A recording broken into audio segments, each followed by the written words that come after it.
long for you. He is a God that loves you more than any earthly father. That is the love of the Father for you. Kevin Ezell tells a story. He and his wife have been involved in adopting children, and they have adopted children from several countries and continents, and they have a multiracial family.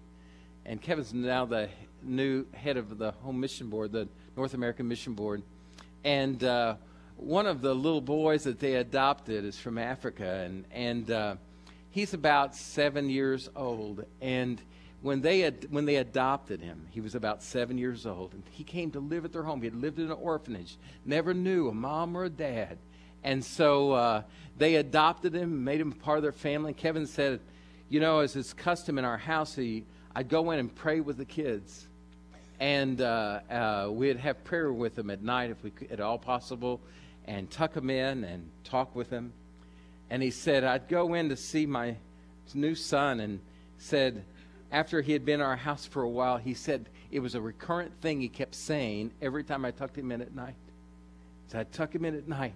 He'd look at me with those big brown eyes and that dark African skin, and he'd look at his dad, and he said, I will make you proud as your son. I am so glad that you are my daddy, and I want to make you proud as a son. He said, finally, after that continued, he said, you got to stop this, because for my emotional well-being, you got to stop saying that to me.